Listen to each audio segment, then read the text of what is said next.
지금 현재 시각은 오전 9시 44분.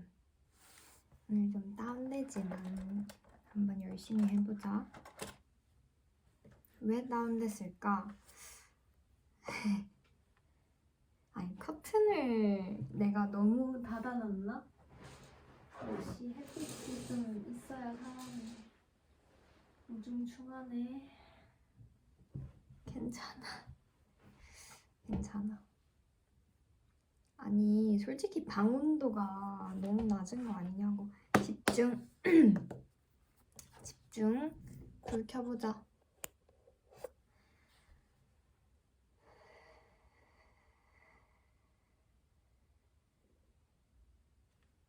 45분 됐다. 자, 해보자. 오늘은 즐겁게. 자, 오늘은 수중 고고학을 어제는 탐사 발굴을 했고요. 오늘은 그렇게 해서 얻어낸 증거를 어떻게 하면 수습을 하고 기록하고 또 해석하는지 유물을 정리하고 분류해서 해석을 해야겠죠. 그렇게 해볼게. 가보자. 증거의 수습과 기록. 위에서 본 바와 같이 발굴에 관련된 요건들은 유적에 따라 다르다. 구석기 시대나 신석기 시대의 얕은 단일 시기 유적에서는 모든 유물의 3차원적 출토 위치를 찾아내어 표시해야 하지만 도시 고고학자들은 그런 목표를 도저히 달성할 수가 없다. 그렇겠지. 표토를 제거하는 데는 두 유형의 유적 모두 시간 절약을 위해 중장비 이용을 결정할 수 있지만 그런 다음 구석기 혹은 신석기 전문가는 대개 되도록 많은 발굴토를 채질해서 조그만 유물, 동물뼈, 식물 유체를 수습하려 할 것이다. 반면 도시고고학자는 체질을 표본 추출 전략의 일부분으로 그보다 훨씬 선택적으로만 실시할 수 있을 뿐인데 당연하지. 예컨대 변소나 쓰레기 구덩이처럼 식물 유체가 잔존할 것으로 예상되는 곳에서만 그렇게 합니다. 아니 잠시만 너무한 거 아니야? 나는 그러면 시골 고고학자 할래. 이거 너무 그래 이건 고고학자로서 너무 방금 발언은 좋지 않은 거였어. 도시 고고학자도 난 충분히 존경해. 중요해. 변소나 쓰레기 구덩이를 다만 내가 그치. 난 너무 방금 프리주다이스였어. 그러지 마 유빈아. 힘든 것도 할 수 있어야지. 좋아. 자, 일단 유물의 출토 위치가 기록되고 수습이 되면 유물 목록에 적거나 야외용 컴퓨터에 입력하고 보관용 유물 봉투에 기록할 번호를 부여해야 한다. 오, 나 이거 알아. 매일매일의 발굴 진행 사항은 유적조사 일지에 기록을 하거나 나 이것도 알아. 나중에 컴퓨터로 분석하기 적합한 준질 자료들을 산출하는 데 도움이 되는 특정 질문들을 미리 인쇄해 놓은 자료 용지들에 기록을 한다. 개별 유구 및 복합 유구들은 나중에 분석하기 위해 수습할 수 있는 유물들과는 달리 노출된 그대로 제자리에 in situ 남겨두든지 아니면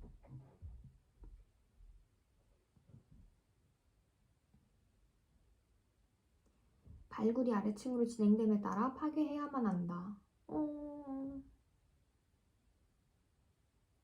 그래서 야장 또는 유적조사 일지에 기술하는 일뿐만 아니라 정확한 축척에 따른 도면과 사진으로 기록하는 일이 꼭 필요하다. 수직면, 즉 단면에 대해서도 마찬가지 사항이 적용되며 또 평면 노출된 각 층에 대해서는 고가 촬영대나 줄에 매단 기구에서 찍은 조감 사진들이 필수적이다.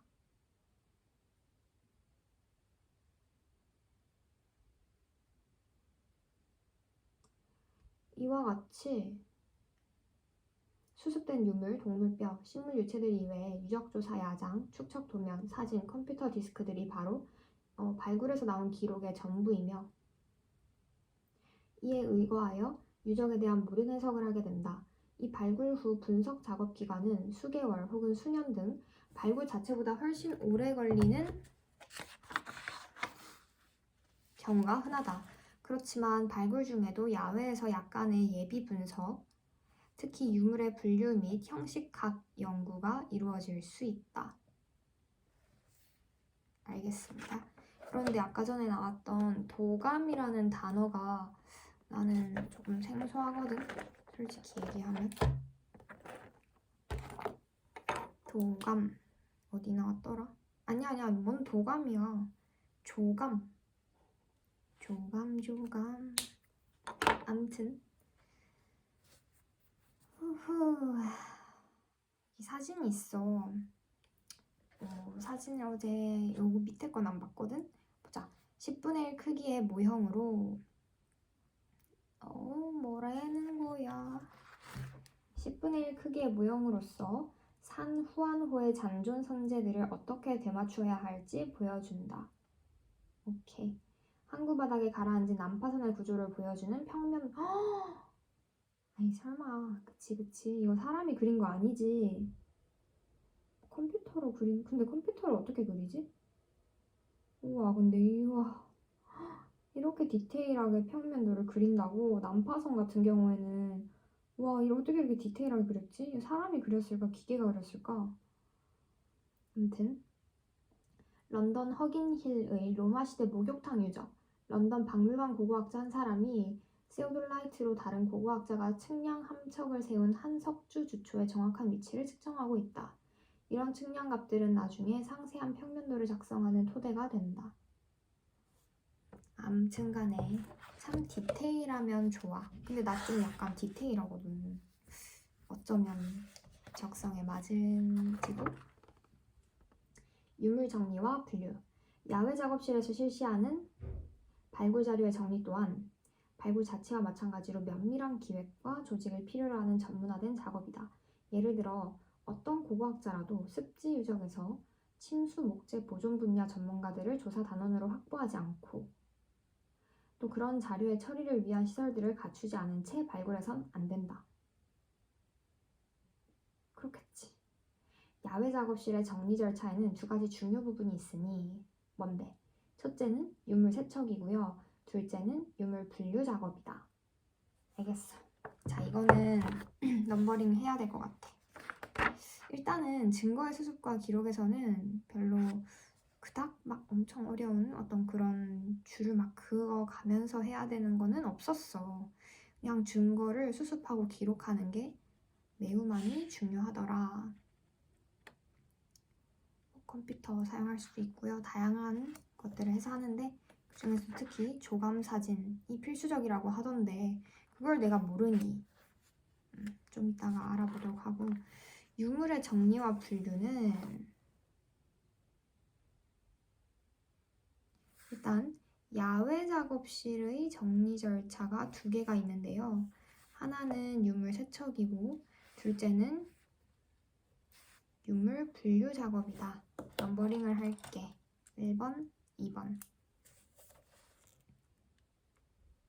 1번, 2번. 자, 그러면 상세하게 가보도록 해보자. 고고학자는 두 가지 모두에서 언제나 새로 발굴된 자료들이 어떤 종류의 질문들에 답을 줄 수 있는지를 미리 숙고해둘 필요가 있다. 예컨대 자, for example 나왔어. 이거 중요해.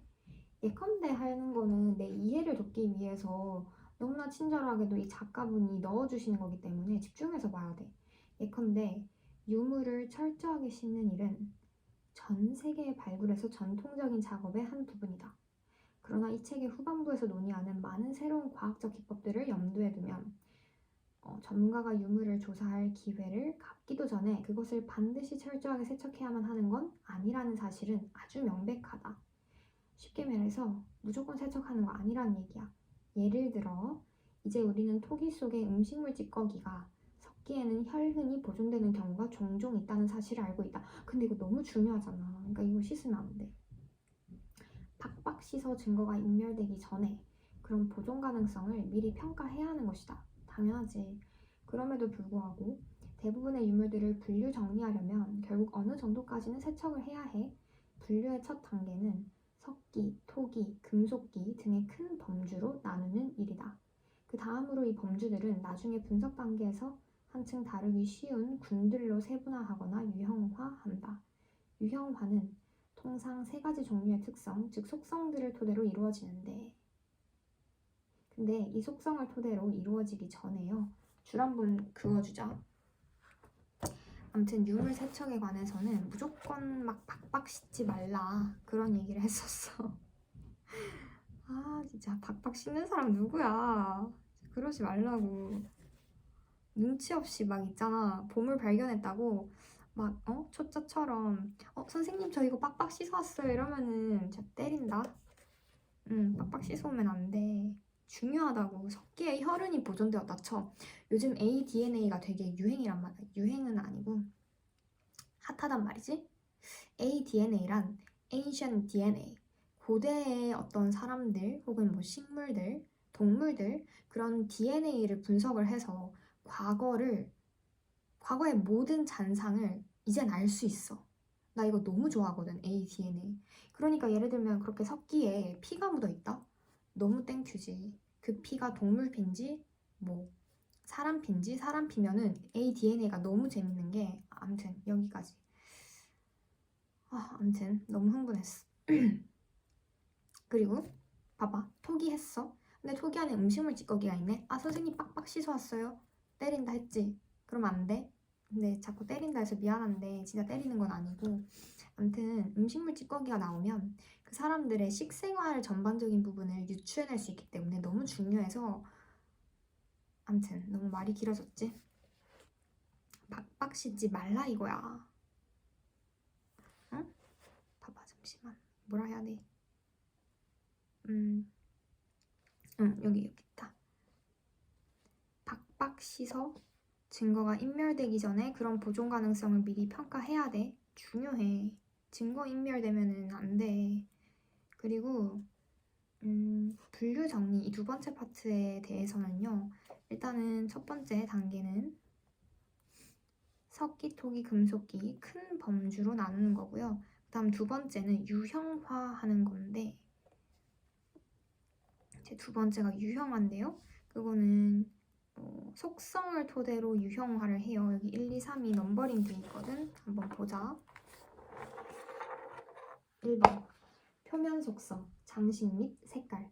2번 형태 속성, 기형 자체뿐 아니라 각종 치수들. 그 다음 기술 속성, 주로 원소재 등이 그것이다.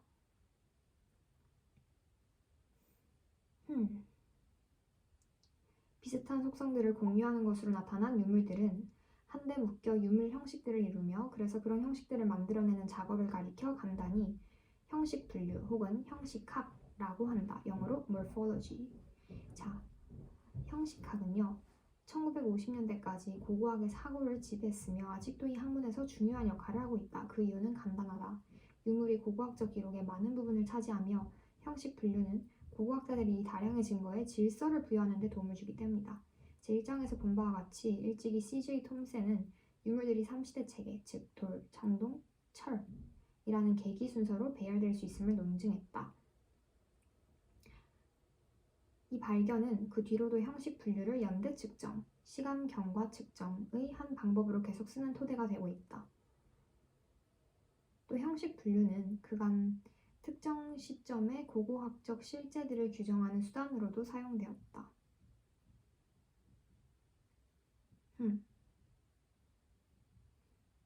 말이 어려운데? 즉, 그러면은 즉이 나왔으니까 쉽게 풀어주시려나? 특정 시점 및 장소의 유물군 및 형식군은 유물 복합체 또는 형식 복합체라고 불리고, 또 그런 복합체들의 군은 고고학적 문화들을 규정하는 데 쓰인 것이다. 즉 뒤에가 더 쉽네. 그래. 이런 정의들이 정립된 지 또한 오래이지만 나중에 보듯이 고고학자가 이 용어들을 인간 집단에 관련된 말로 바꾸거나 어떤 고고학적 문화를 과거에 실제한 어떤 인간 집단과 관련 짓고자 할 때는 어려움이 생긴다. 왜?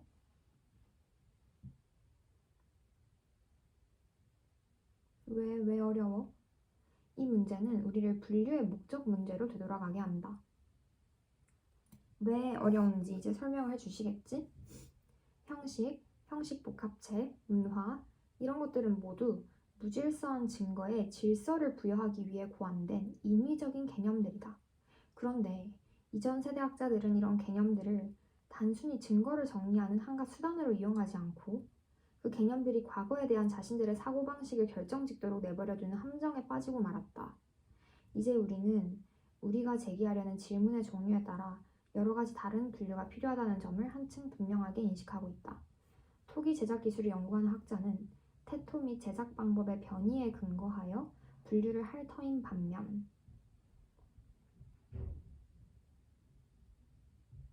저장용, 조리용 등 토기의 여러 가지 기능을 연구하는 학자는 토기의 형태와 크기에 따라 분류를 할 것이다. 그렇네. 고고학자가 새로운 분류안을 고안해내고 잘 활용할 수 있는 능력은 그간 컴퓨터 덕에 엄청나게 커졌는데 컴퓨터는 수백 점의 유물이 가진 여러 가지 속성들의 결합 관계를 단 한 번에 비교할 수 있도록 해주기 때문이다. 마지막으로 탐사, 발굴 후 분석에 쏟아붓는 모든 노력은 그 결과가 출간되지 않으면 결국 대부분 헛수고가 되고 만다는 사실은 아무리 강조해도 지나치지 않다. 출간이 중요하구나. 왜지? 그거는 몰랐어. 출간이 중요하다는 사실은 그치. 조금 내가 몰랐다는 거? 아무튼 이렇게 유형화를 이 세 가지 속성을 토대로 한다고 했는데 우리는 이거를 다른 말로 형식 분류, 형식학이라고 해. morphological approach인데요. 근데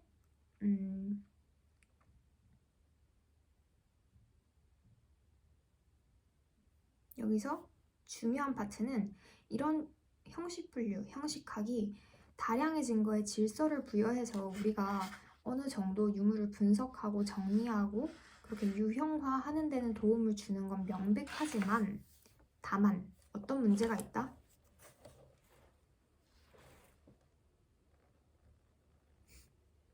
다만 보세요. 인위적인 개념들이라는 거. 인간이 만들어낸 거는 자연적이지가 않아. 그러니까 이런 거는 다 뭐 형식, 자, but 위에 but 이렇게 적어주고요. 뭐 형식, 형식복합체, 문화 이런 것들은 다 무질서한 증거에 질서를 부여하기에 고안된 인위적 개념의 세모. 약간 부정적인 거는 세모로 하거든. 세모. 그래서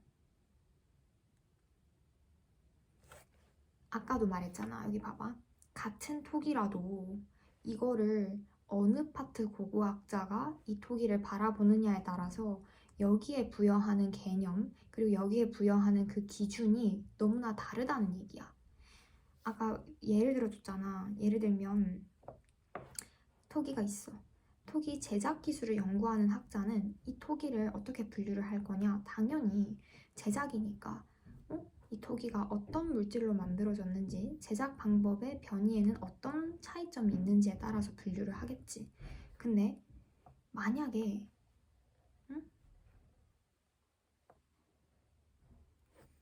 토기의 여러 기능을 연구하는 사람은 그 제작이랑 상관이 없잖아. 그러니까 이 토기를 분류할 때 조리용이었는지 저장용이었는지 그런 식으로 또 분류를 한다는 얘기야. 그러니까 분류라는 거는 일단은 무질서한 자연에 인간이 자기들의 어떤 사고방식, 자기들의 주관적인 어떤 그 관점을 가지고 자기들의 체계에 맞춰서 이렇게 나눠 놓은 게 분류라는 거기 때문에 우리는 조금 조심을 해야 한다 이 말이야. 그리고 플러스 출간의 중요성. 출간도 중요해요. 물론 탐사, 발굴 후 분석 다 중요하지만 출간이 중요해. 출간. 됐어. 그럼 지금 19분 정도 지났거든.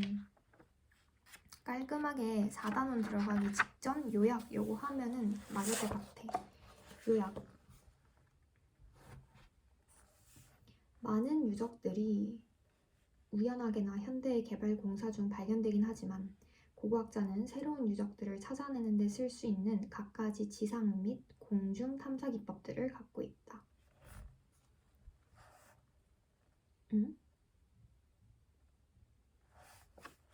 그치. 그치.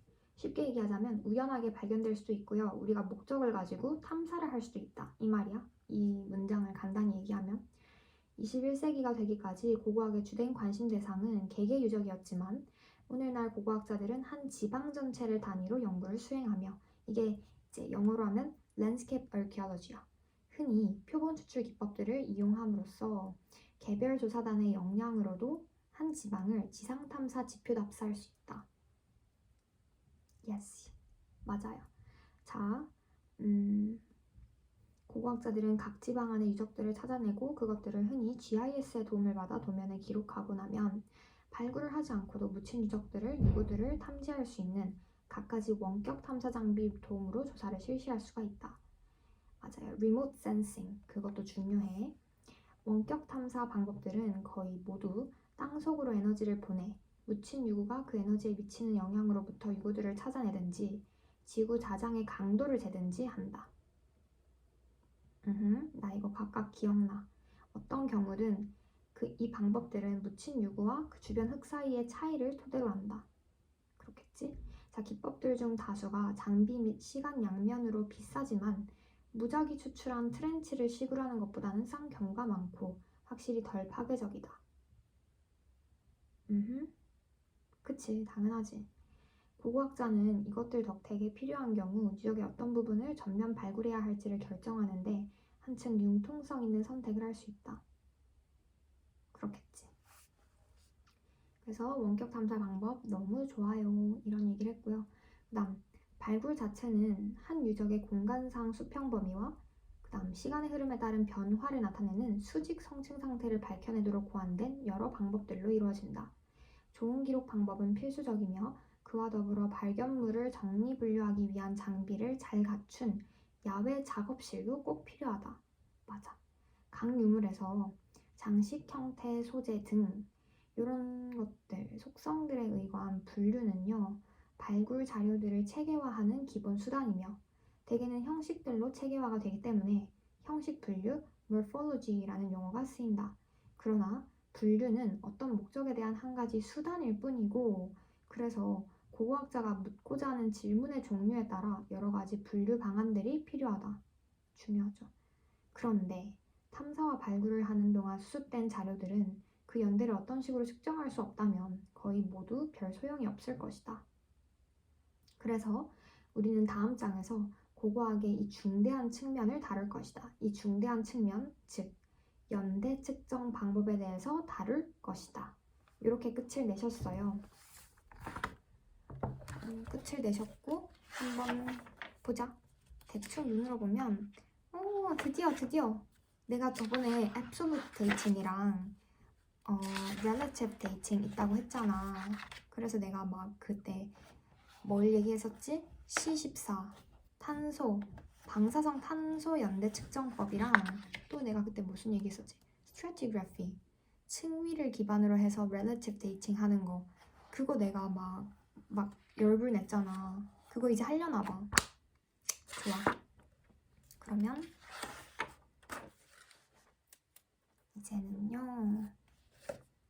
이제는 우리가 헤어져야 할 시간.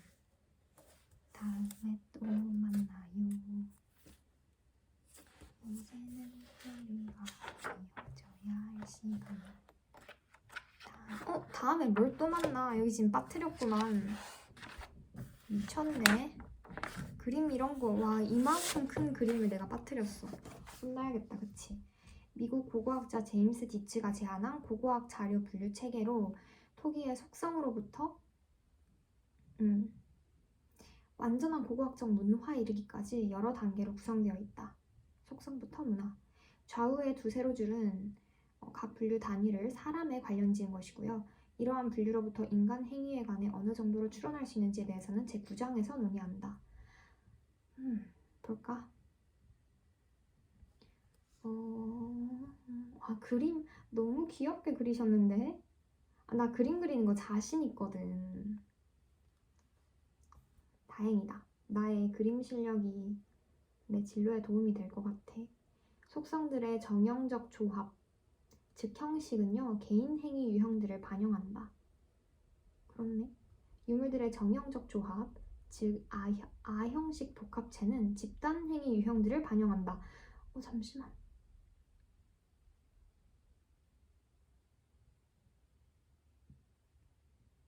뭐라는 거지?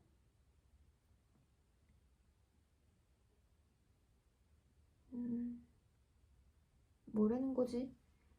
유물 복합체들의 정형적 조합, 즉 형식 복합체는 공동체 행위 유형들을 반영한다. 유물 복합체들의 정형적 조합, 즉 고고학적 문화는 사회 행위 유형들을 반영한다. 뭐가 이렇게 비슷한 말이 많아 지금. 너무 텀이 많은데? 집중해봐. 일단 확실한 느낌을 내가 뭘 받았냐면 뭔가 점점 사이즈가 커지고 있다. 그건 내가 느꼈거든. 개인들, 집단들, 공동체들, 사회들. 자, 집중해서 이해를 해보자.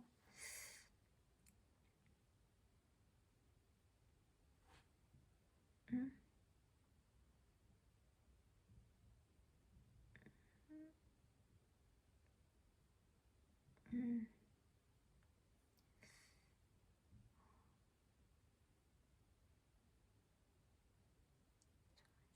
형식은 개인행위, 유물의 정형적 조합, 형식 복합체는 집단행위, 유물 복합체들의 이거는 형식 복합체는 공동체행위, 그 다음 유물 복합체들의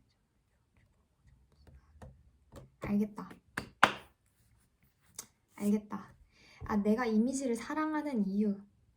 지금 진짜 만약에 내가 이미지를 진짜 사랑하는 이유는, 만약에 이 책에서 지금 보시면은 내가 왜 사랑하냐면 이미지가 이렇게 있고 여기 이렇게 글이 있잖아. 만약에 이 이미지가 제시가 되지 않고 이 글만 있었다? 완전 카오스 그 자체. 나는 지금 이거 책 완전 때려야 돼. 그리고 책 완전 넘어갔다. 진정. 암튼 이 글만 있었으면 이해가 너무 안 되고 어지러워서 나는 거의 뭐 지금 뜨거운 물 좀 마시고 진정해야 돼. 근데 내가 방금 발견해냈는 게, 이 어려운 글자들을 굳이 안 읽어도 이게 이 이미지 하나로 다 설명이 가능해. 그리고 이 이미지가 나한테 주는 이해도가 훨씬 높아. 이미지로 90% 이해할 수 있다면 이 글로서 10%? 그래서 이미지가 난 너무 중요하다 생각을 해.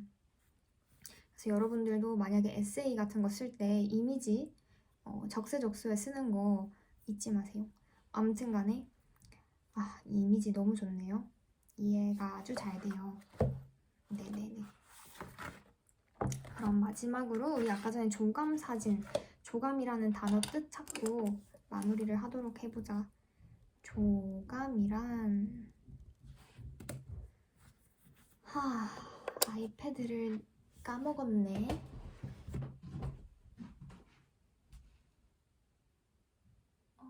아이패드 어디 갔냐요? 좋아. 설마. 설마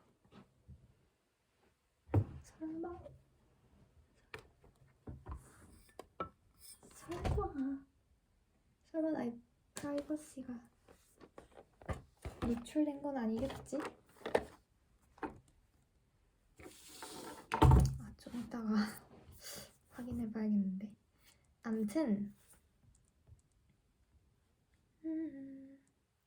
원래 아침을 안 먹는데 건강을 위해서 아침을 좀 챙겨 먹었더니,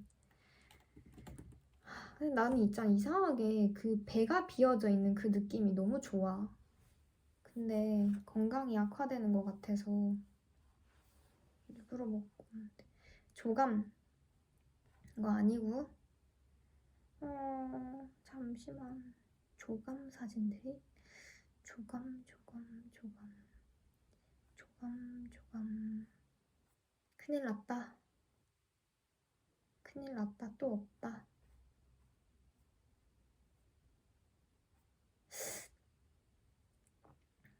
조감 이건가 봐.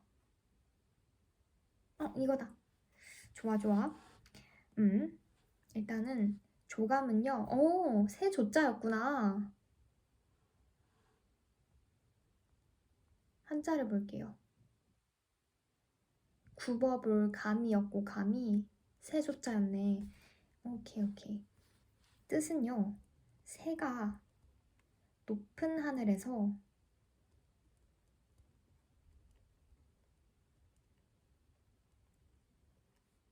이렇게 어둡나 했더니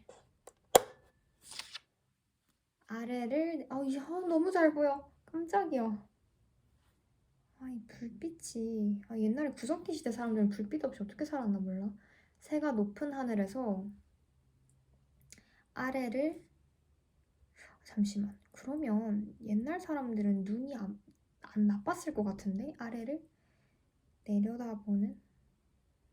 아닌가? 내려다보는? 요즘 사람들처럼 기계를 많이 안 보니까 눈이 더 좋았으려나? 그처럼 전체를. 근데 옛날 사람들 시력을 측정할 수 있을까? 전체를? 한눈으로? 궁금하다. 관찰함. 아이소토프. DNA도 분석하는데 시력도 알 수 있을까? 안 되겠지. 눈알이 다 없어서 썩어 없어졌으니까. 잠시만. 세조자 괄호 열고 그 다음에 굽어볼 감이 없나?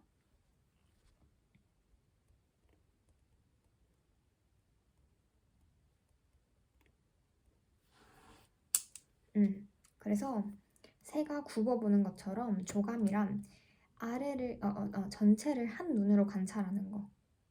그래서 여기 맥락상 다시 한번 읽어보면 평면 노출된 각층에 대해서는 고가 촬영대나 줄에 매단 기구에서 찍은 조감 사진들이 필수적이다. 전체를 한눈으로 관찰한 그런 사진들이 필수적이다. 그렇게 했어요. 그럼 안녕.